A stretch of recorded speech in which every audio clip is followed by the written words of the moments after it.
Nennaku zino bwengezaako okubuulira abantu tusimbe nnyo emiti bamagenda ne bagandi n'essebo nze ng'emiti njirina gyansiraanirako batuufu. It actually depends on the region mwoli. Bw'oba oli wala nnyo n'akatale ofuna obuzibu. Ate era wajjawo n'ennabe ennaku zino mu kutunda emiti eri ab'amasannyalaze.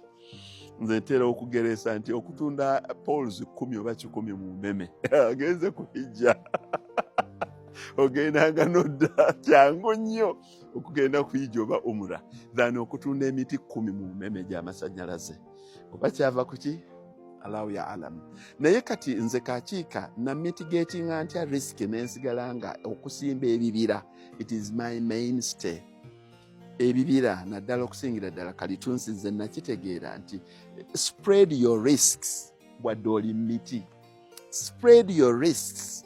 Nti nze emiti ngisimba kafukunya n'ekigendero eky'okutundanga bu small po oluusi mbuyita Bukampala abali mu bizinesi eyo babumanyi obw'enkumi 3,500 obwo obw'omwaka gumu n'ekitundu n'entunda medium ow'akasanvu-5 n'entunda big pole w'emyaka 2 ne mutundira ow'ogumu 2 n'entunda buno obuloddo obusalibwamu embaawo buno ke bayingiza mu mashini n'okatunda 3.4 bwe giba gisigaddewo n'olwoka ogitunda poles ez'amasannyalaze.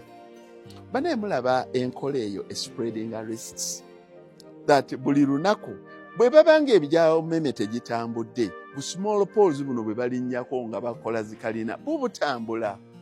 Bwe bubanga bu small po bukyayimiriddemu kalina zeesiseemu ennaku zino buli omu abulina medium poles nezisereka ennyumba zo ne zitambula ate n'ab'obuloddo tebalibula. Olaba bwo spreading risks.